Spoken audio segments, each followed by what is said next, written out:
Il y a 10 ans, lors de ma toute première enquête de monstres d'eau douce, j'ai passé 6 semaines épuisantes dans la rivière Kali, en Inde, pour démasquer un monstre insaisissable, responsable d'une série d'attaques mortelles. J'étais éreinté, sur le point d'abandonner, quand le monstre m'a littéralement forcé à plonger dans l'eau d'une rivière en furie. Après m'être battu de toutes mes forces, j'ai fini par échouer le coupable. Un ogre de 73 kilos, doté d'un goût certain pour la chair humaine. Il s'agissait du gunch, un siluridé géant. La capture de ce poisson monstrueux a lancé à la fois ma carrière et la série Monstres d'eau douce. Depuis ce temps-là, les rives de la rivière Kali se sont urbanisées et le développement humain l'a endommagée. Elle est désormais si polluée qu'à certains endroits, elle représente un risque sanitaire. J'ai longtemps craint que le gunch ait disparu pour de bon. Aujourd'hui, j'ai reçu des nouvelles du Népal, au pied de l'Himalaya. Je ne m'y attendais pas. Un mystérieux incident aux circonstances familières s'est produit là-bas. Dans une rivière aux allures de torrent, un pêcheur solitaire s'est fait renverser par un étrange animal, puis entraîné sous l'eau. Son corps n'a pu être retrouvé. Est-ce là l'œuvre du gunch? Je dois le découvrir. Je me rends en Asie, à 7250 km de chez moi, dans les contreforts du toit du monde. Mon enquête commence à la source du dernier témoignage. Il s'agit du colonel Mike Allen.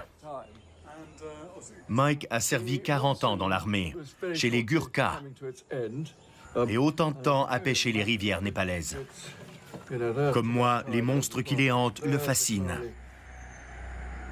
On m'a parlé de poissons énormes, cachés dans de grandes fosses. Mike garde une oreille attentive quand on lui raconte des histoires, et il sait où le pauvre pêcheur a disparu. Il s'agit de la plus longue rivière du Népal, la Karnali. Je vais avoir du mal à me rendre sur place, et j'ai décidé d'engager un chauffeur expérimenté, Mahesh.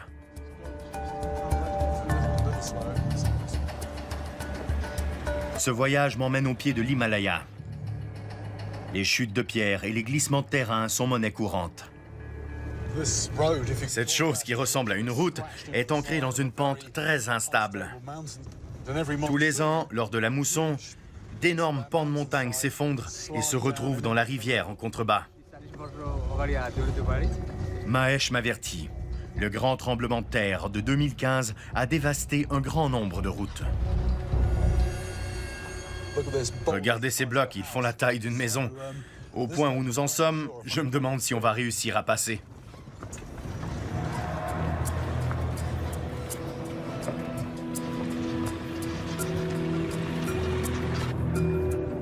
Nous arrivons enfin au village de Kino. C'est là que vivait le pêcheur disparu.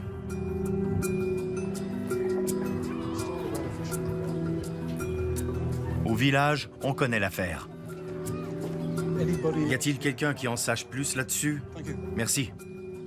On m'envoie vers le propriétaire d'un salon de thé.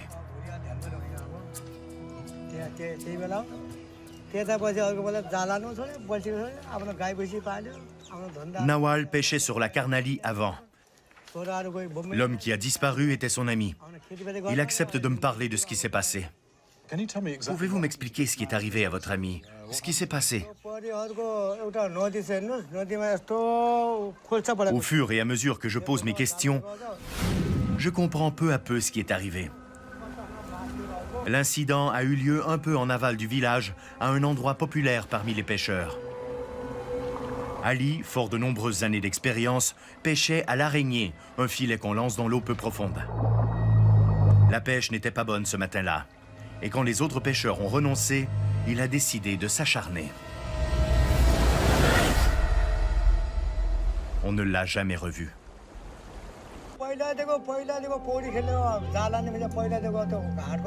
Nawal jure qu'Ali était un nageur émérite et qu'il est impossible qu'il se soit noyé. Et si c'est ce qui s'est passé, on aurait retrouvé son corps en aval. Mais les recherches ont duré 20 jours sans qu'on puisse retrouver de cadavre.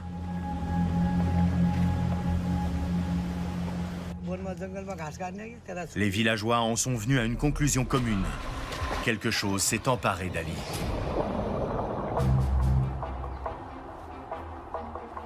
Quelle créature pourrait avoir assez de puissance pour tirer un homme sous l'eau et le dévorer?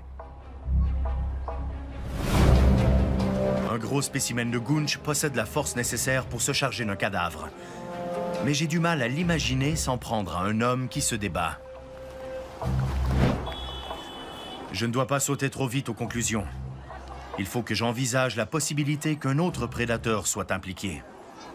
Et les rivières du Népal abritent un autre candidat. Malheureusement, quand je pose des questions à ce sujet, les réponses ne sont pas celles que j'espère. Dans cette région du monde, quand on parle de gens qui disparaissent dans les rivières, et quand on évoque l'implication d'une grande créature aquatique, on en conclut immédiatement qu'il s'agit là de l'œuvre du crocodile. Sauf que les crocodiles sortent de temps en temps de l'eau et on les voit sur les berges se réchauffer au soleil. Ici, personne n'en voit. Je crois connaître la raison pour laquelle personne ne voit de crocodile par ici au bord de la Karnali. Ici, les rivières sont alimentées en eau par la fonte des glaciers. La température de l'eau est glaciale et elle affecte les animaux qui peuplent la rivière.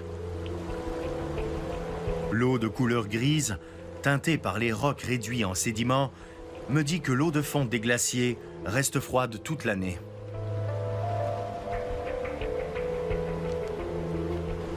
Les crocodiles n'aiment pas l'eau froide. Et comme aucun pêcheur n'en a vu dans la rivière depuis des siècles, j'élimine d'emblée le crocodile de la liste des suspects.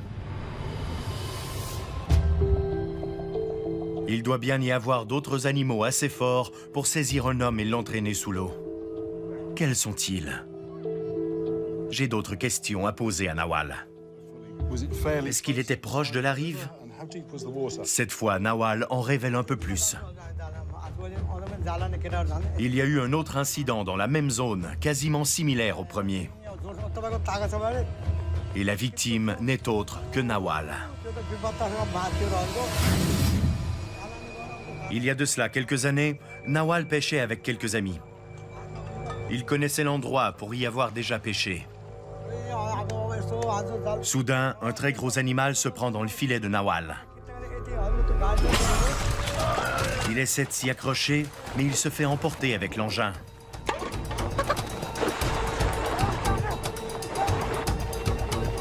Même avec l'aide de ses amis, Nawal est incapable de venir à bout de ce que son filet a capturé.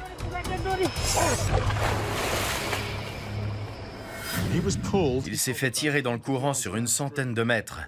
Et il n'a survécu que parce que d'autres personnes l'ont vu et se sont précipitées à sa rescousse. Ali, la première victime, n'a jamais reçu d'aide. Il pêchait seul. Pourquoi n'a-t-il pas lâché son filet?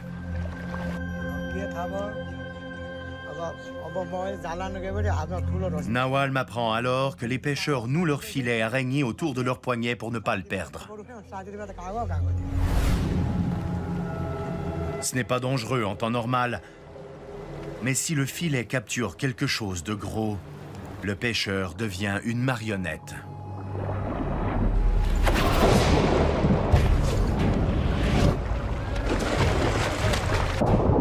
Nawal est certain que c'est ce qui est arrivé à Ali. Autre détail crucial, Nawal ne pêche plus. Après ce qui lui est arrivé, il en est resté traumatisé et il est devenu paysan. Il ne s'approche plus de l'eau. Ces deux histoires me rappellent ce que j'ai vécu en Inde il y a 10 ans. J'ai également été dépassé et forcé de nager dans la Kali. J'aurais pu m'y noyer. Je ne peux pas accuser le Gounch sans preuve.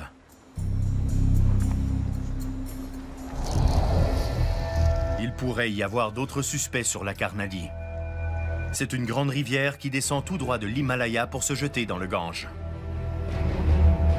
Elle contient beaucoup de poissons et sans nul doute quelques surprises. Non, ça ne marche pas. Mais je connais des débuts difficiles. C'est mon second lancer Et je viens de casser la ligne sur un obstacle au fond. C'est comme ça quand on pêche ce genre d'endroit, il faut s'y attendre. Mais bon, j'ai pas mal de matériel de rechange à portée de main. J'essaie pendant des heures et l'énervement commence à me gagner. Je suis en train de revoir mes espoirs à la baisse. Je ne le sens pas au fond de mes tripes. Je ne m'attends plus à grand-chose. Je n'ai pas cette impression qu'une touche pourrait survenir.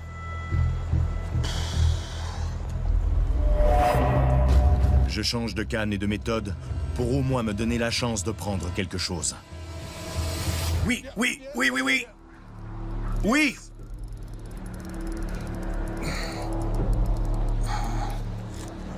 J'ai accroché quelque chose. C'est un obstacle, ça ne bouge pas. Ça doit être un filet ou une ligne. Fait chier. J'ai perdu mon leurre sur un obstacle submergé. Oui, le bas de ligne n'est plus là. Le fil a cassé au nœud de l'émerion. C'est mauvais signe. J'espère que les pêcheurs vont me dire pourquoi je n'arrive pas à trouver le poisson. Il y en a des gros? Des gros? 15 kilos. 15 kilos? C'est ça. Je comprends soudain que deux problèmes majeurs affectent les lieux. Vous êtes nombreux à pêcher dans la rivière? Ouais. La rivière est surpêchée et l'équipement usagé est laissé à l'abandon dans l'eau pendant des jours ou sur les berges. J'ai sûrement attrapé quelque chose comme ça. Ça doit regorger de filets usagés sous l'eau. Il est probable que je remonte ce genre de choses quand je pêcherai. Je n'arriverai pas à capturer quoi que ce soit par ici avec une canne à pêche à côté de ces engins artisanaux.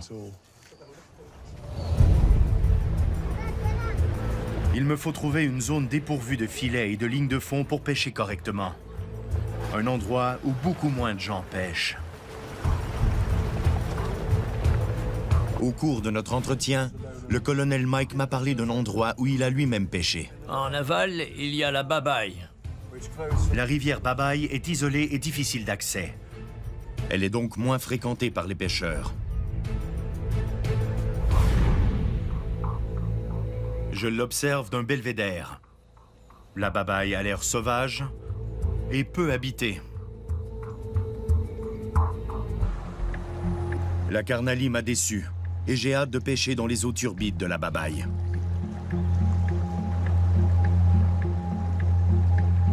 J'ai maintenant de bonnes chances de tomber sur le monstre qui hante les rivières népalaises.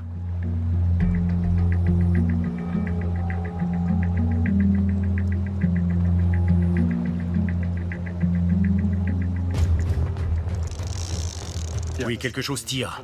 C'est parti. Oui, oui, oui, oui. Regardez, regardez.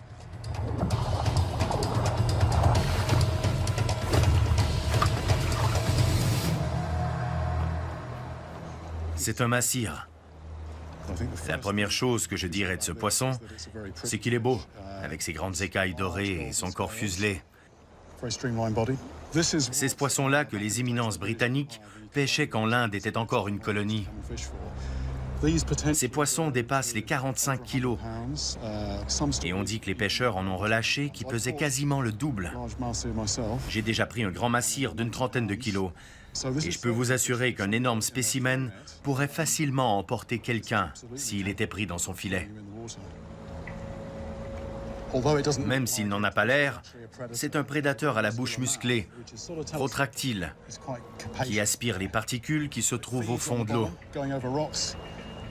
La dépression créée aspire également des proies en pleine eau.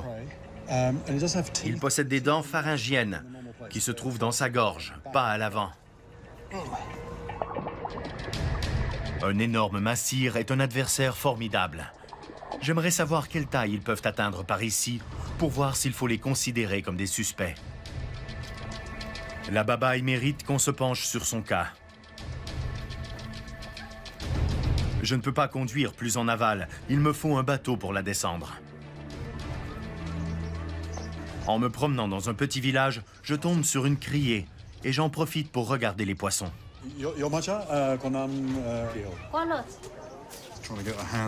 J'essaie d'avoir le nom des poissons. Celui-là, s'il vous plaît? Je suis sûr que c'est un gunch, mais il est petit. Elle dit qu'il devait faire 10 kilos à peu près. Donc, il a... Oui? Oui. C'est une trouvaille. Une vraie trouvaille. Apparemment, ce poisson se fait rare dans ces rivières, mais il est encore là. Pas très gros, mais c'est un gunch. Merci. On dirait bien que je suis sur la bonne rivière. Et le hasard fait bien les choses. Je fais une rencontre. Firulal pique encore plus mon intérêt. Son histoire est des plus remarquables.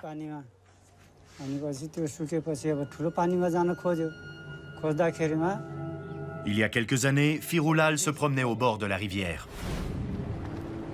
Le soleil s'était couché et il commençait à faire nuit. Soudain, il remarque quelque chose au bord de l'eau et s'approche.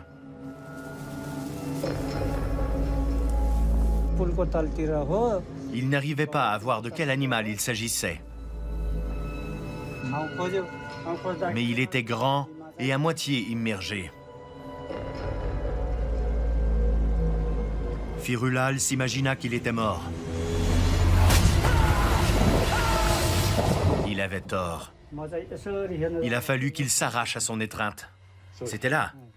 Vous avez des cicatrices? Des marques? Les cicatrices vont de l'épaule jusqu'au poignet. L'animal était énorme.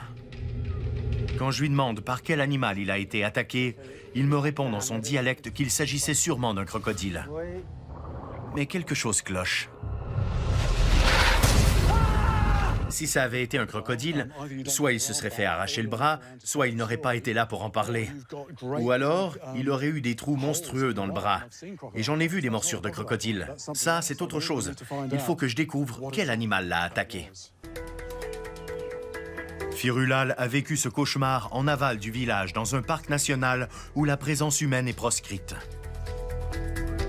Il me faut une autorisation pour y aller. À l'accueil du parc, le ranger m'avertit des dangers potentiels de la babaille. L'eau arrivait au tablier du pont, au niveau de la route? Il y a 2 ans, la rivière a connu une crue dévastatrice. Peu de gens s'y sont risqués depuis. On m'affecte 2 guides pour m'aider à naviguer dans l'aval sans prendre de risques. Voici Gandhi et Katak.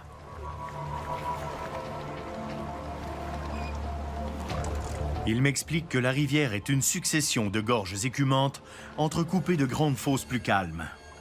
C'est là que je concentrerai ma pêche.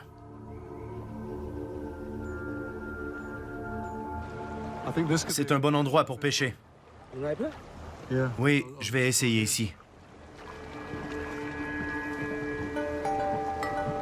La rivière nous emmène à travers des plaines alluviales et d'épaisses forêts subtropicales. Mes guides m'avertissent. Il y a des rhinocéros et des tigres par ici. Il faudra que je surveille mes arrières pendant notre descente.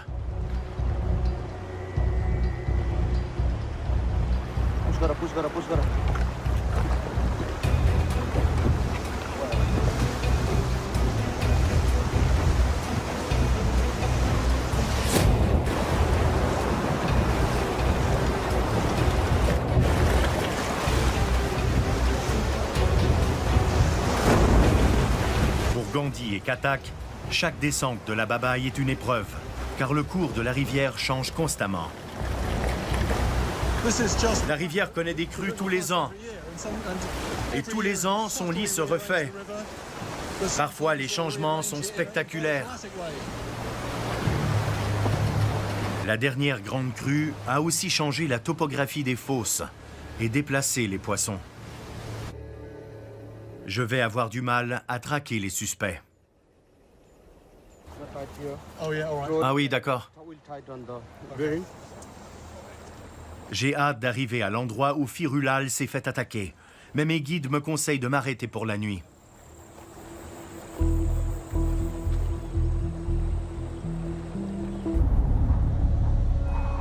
Le lendemain, je me lève avec la ferme intention d'aller pêcher.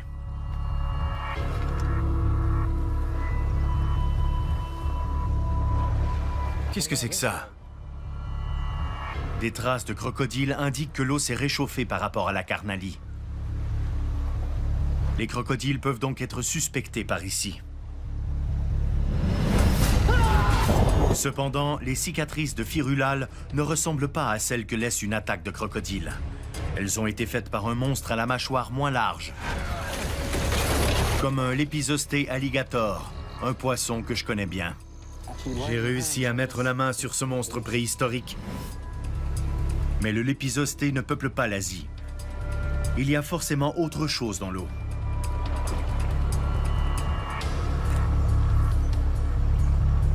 Nous poursuivons notre descente jusqu'à arriver là où Firulal s'est fait attaquer. Oui, on va essayer de là. Il y a des tigres et des crocodiles sur les berges. Je reste dans le bateau. Je ne connais pas l'identité de l'agresseur de Firulal, mais il est là quelque part. C'est parti. Ouais.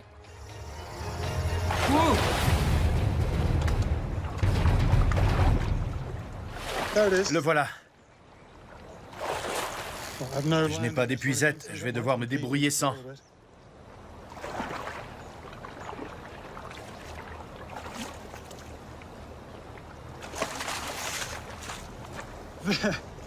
C'est un snakehead. J'en ai vu en Inde, des poissons de quelques centimètres. Je m'en servais comme appât. Mais celui-là, il approche les 4 kilos. Quelque chose comme ça. On m'a dit qu'il pouvait devenir beaucoup plus gros. Près de 45 kilos.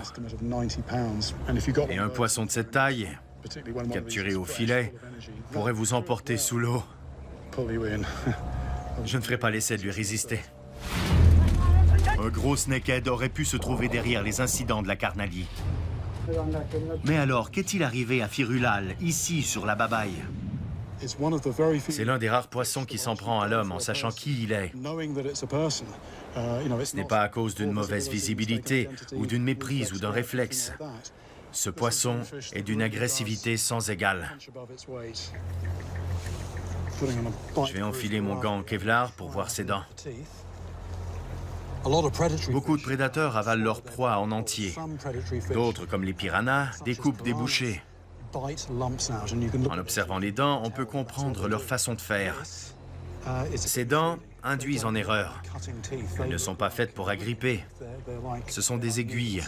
Quand le poisson attrape sa proie, il secoue la tête et ses dents agissent comme celles d'une scie. Le snakehead coupe un petit poisson en deux en une fraction de seconde. On dirait que quelque chose l'a blessé. Il a la même blessure de l'autre côté. On dirait qu'il s'est fait attaquer. Le poisson qui s'en est pris à ce snakehead d'1 mètre est sûrement monstrueux. Et la marque des dents laisse penser encore une fois à une mâchoire rétrécie. Le poisson qui a mordu ce snakehead est sûrement le même que celui qui a attaqué Firulal.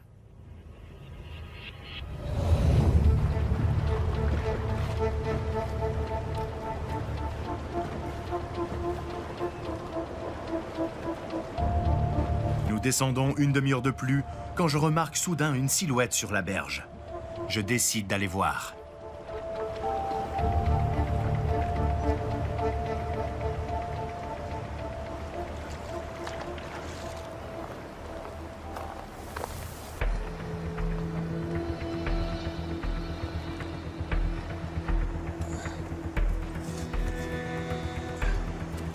C'est une longue forme sombre. J'ai du mal à la voir de cette distance.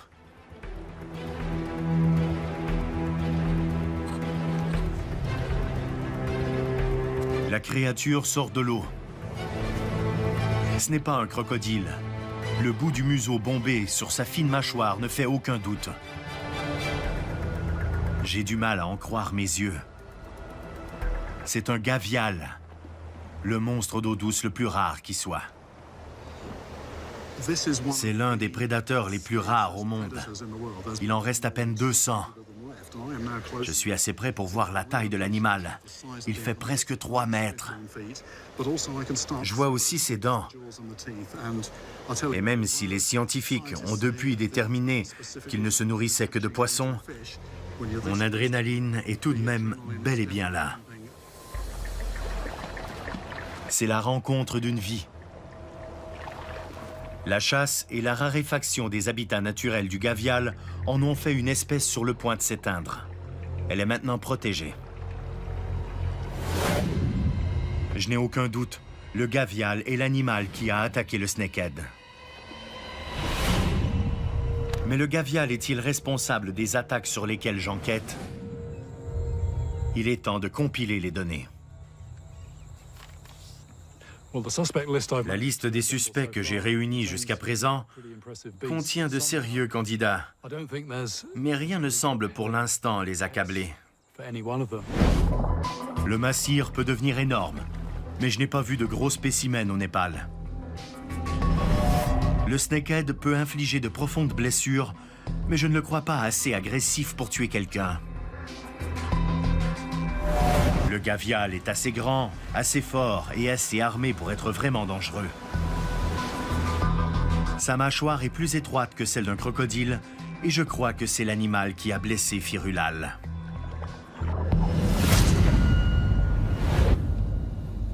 Alors, que s'est-il passé sur la Karnali? Dans notre cas, la température de l'eau est la clé de l'énigme.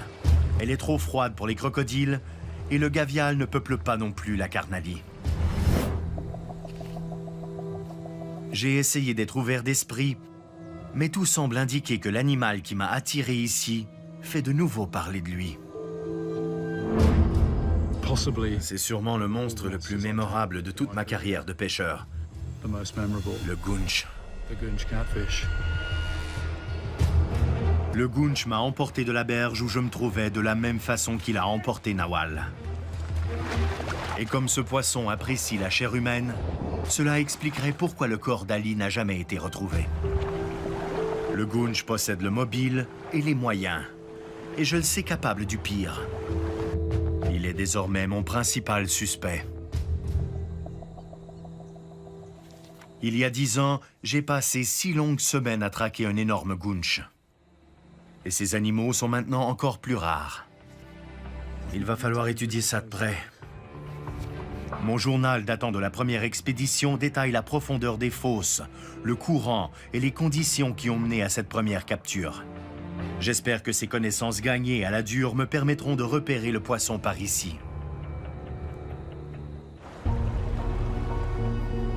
Il faut une patience, une ténacité et une préparation hors du commun pour capturer un goonch.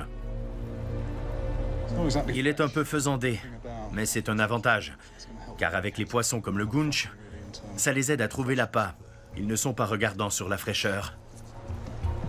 Avec un peu de chance, l'affreuse odeur de mon appât décidera le goonch qui se montre parfois capricieux. Beaucoup de gens croient qu'il faut cacher l'hameçon. Alors on le fait, et quand vient le moment de ferrer, on ne le plante pas bien dans la bouche du poisson. Les pointes doivent dépasser. Je l'ai aussi ficelé comme un jambon en fermant la bouche pour éviter que les entrailles ne se dispersent. Je me suis servi de la ficelle de l'étiquette sur mes bagages. Ça a l'air de tenir. Il faut maintenant évaluer la profondeur de la fosse. Avant de commencer à pêcher, je veux voir quelle est la profondeur à cet endroit. Je mets un plomb au bout de la ligne et je le laisse tomber au fond. Il me faut une fosse profonde. Le goonch aime les courants qui frappent une paroi rocheuse et qui créent un trou. Mais parfois, ce qui a l'air profond ne l'est pas. On lance et on pêche dans quelques dizaines de centimètres d'eau. J'essaie donc d'imaginer à quoi ressemble le fond. En fait, je vais commencer par ici. Il y a 1, 2, 3, 4 mètres. 4 mètres d'eau. C'est un bon endroit. C'est un bon endroit.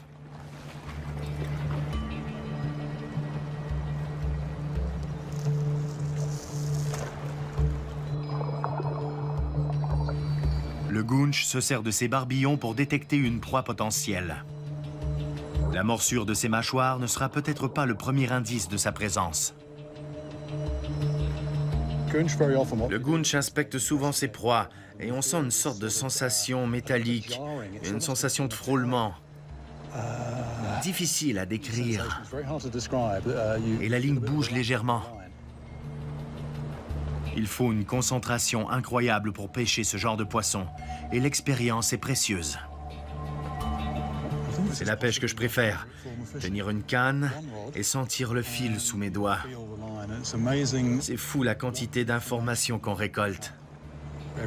À chaque lancer, je comprends de mieux en mieux la fosse. Oh, il y a quelque chose, il y a quelque chose. J'ai senti des tocs sur la ligne.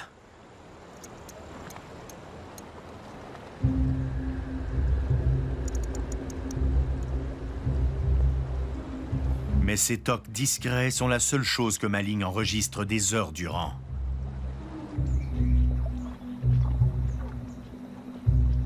Nous changeons d'endroit. On s'est ancré à un bon endroit. Le problème, c'est que le courant est fort et que 180 grammes de plomb ne suffisent pas à ancrer la ligne au fond.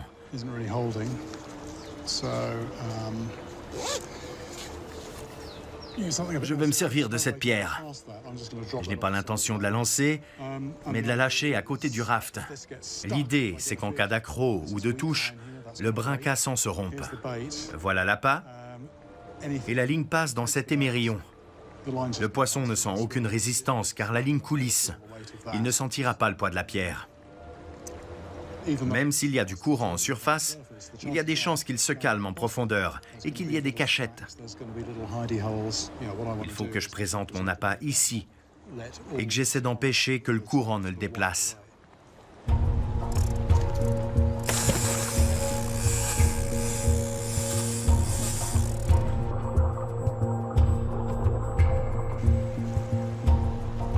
Je fais de mon mieux, mais je ne vois là aucun signe de poisson. Mais je sais que le goonch ne se capture pas en un jour.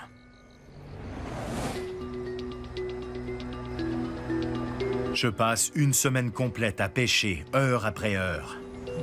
Peut-être là, en premier? Les goonchs ont vite peur et baissent lentement leur garde. Une fois qu'une fosse est prospectée, je la laisse derrière moi et nous continuons la descente. Le ciel est beaucoup plus clair aujourd'hui. Ce sera qu'une question de jours avant que nous quittions le parc, laissant derrière nous la rivière vierge de toute présence humaine. Cette épreuve en appelle à toute l'expérience que j'ai acquise depuis notre dernier affrontement.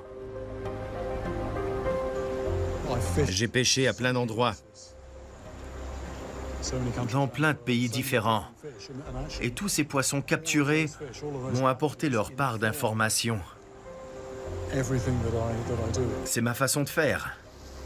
À chaque lancer, je récolte des bribes d'informations et j'amasse des connaissances sur le terrain. La chance n'a pas l'air de me sourire.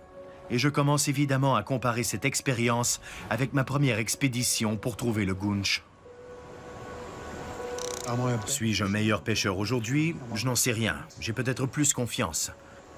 Ou alors, j'ai plus d'intuition. Et je suis plus en mesure de voir ce qui se passe sous l'eau. C'était un philosophe grec qui disait qu'on ne descendait jamais deux fois le même fleuve.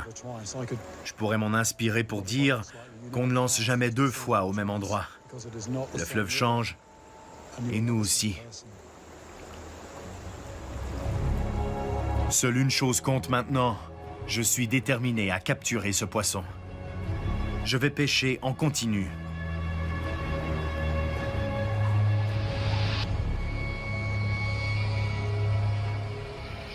Les gavials chassent le jour. Le gounch décidera peut-être de chasser la nuit. Le poisson que je veux se cache là-dedans. J'essaie d'imaginer ce qu'il est en train de faire en ce moment. Il y a des chances qu'il ait déjà repéré mon appât.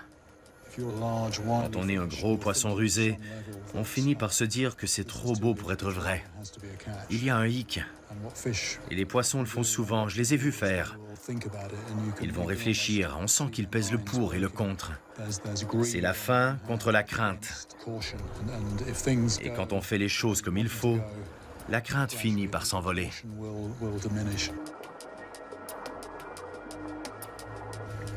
Si ça se trouve, il n'est qu'à quelques mètres de l'appât et il est sur le point de mordre. Oh oui! J'ai quelque chose. Je tiens à quelque chose. Je vais le ramener. Ah, c'est une tortue.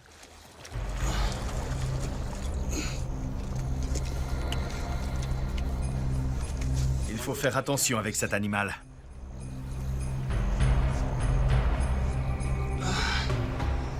Je préférerais enfoncer ma jambe ou mon bras dans la gueule du gounch que l'approcher de la gueule de cet animal.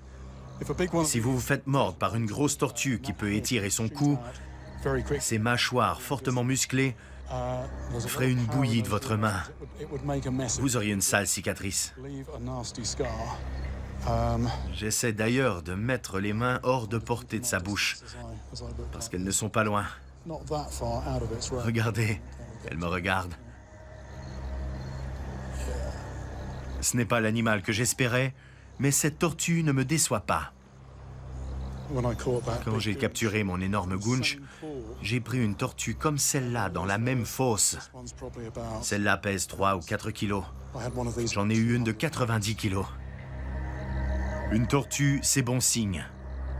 J'en ai besoin, car demain, c'est notre dernier jour dans le parc national. Ma dernière chance d'attraper un gounch. Mes guides me disent qu'il ne reste que 2 fosses avant que la rivière sorte du parc. Je pêcherai la première toute la matinée et la seconde en soirée. Mais je ne pensais pas avoir de la compagnie. Ce sont des empreintes de tigre qui vont par là. Et c'est un gros spécimen. Elles sont fraîches. Elles datent de ce matin. C'est une question d'heure. Avec toutes ces longues herbes, il est sûrement encore dans le coin.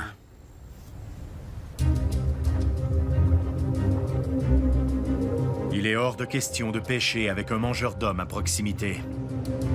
Nous descendons encore jusqu'à la seconde fosse. Je veux pêcher de ce rocher. Il me reste une dernière chance d'affronter le gounch.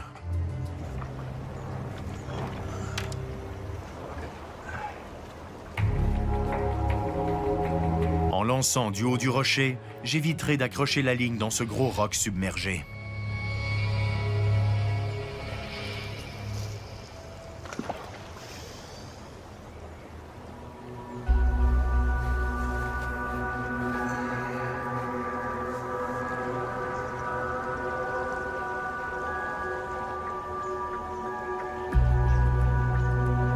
Les heures défilent. Il y a un siècle, les officiers de l'armée britannique qui pêchaient le massir ici traitaient le gounch de vermine aquatique. Il y en avait plein et ils étaient énormes. Mais aujourd'hui, un gounch géant est aussi rare que le yéti. Encore une journée prometteuse qui pourrait finir sur une déception.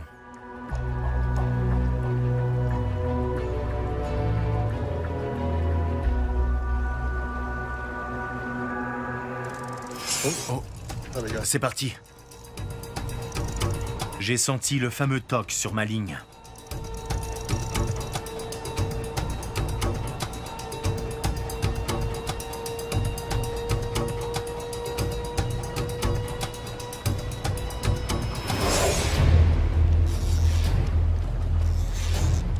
Je tiens quelque chose. Je me mets là, mais j'ai du mal à le contrôler. C'est un peu différent. Je vais avoir besoin du bateau.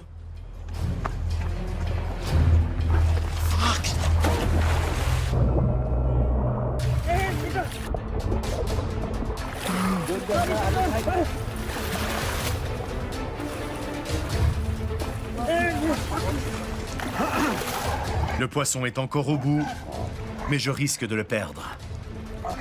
C'est bon, je tiens. On y va. Le poisson s'est servi de cette diversion à son avantage et il s'est réfugié dans un obstacle. La ligne est derrière un rocher.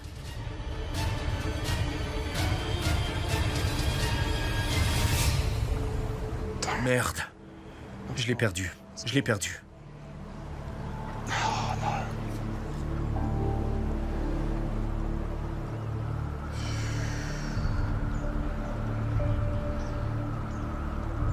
Je le tenais, mais il s'est trouvé un obstacle.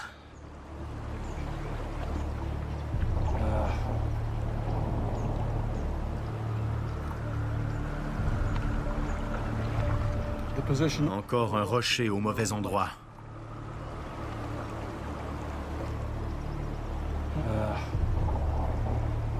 J'ai déjà vécu ça. Il est dans le courant. J'ai senti un toc sur ma ligne. Un énorme poisson qui me force à me mettre à l'eau.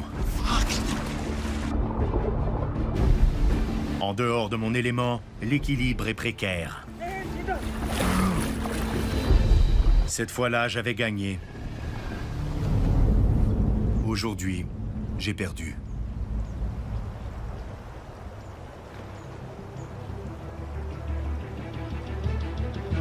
J'arrive au bout de mon enquête.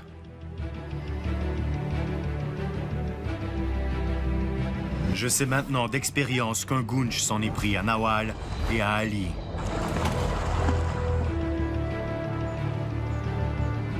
Oui, je suis déçu de ne pas avoir capturé le coupable.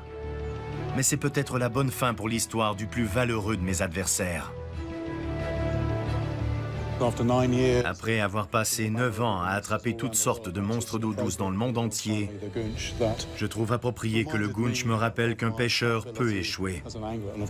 Et puis après tout, quand on voit les choses avec du recul, il s'agit d'un match nul. Je suis content qu'il ait pris sa revanche.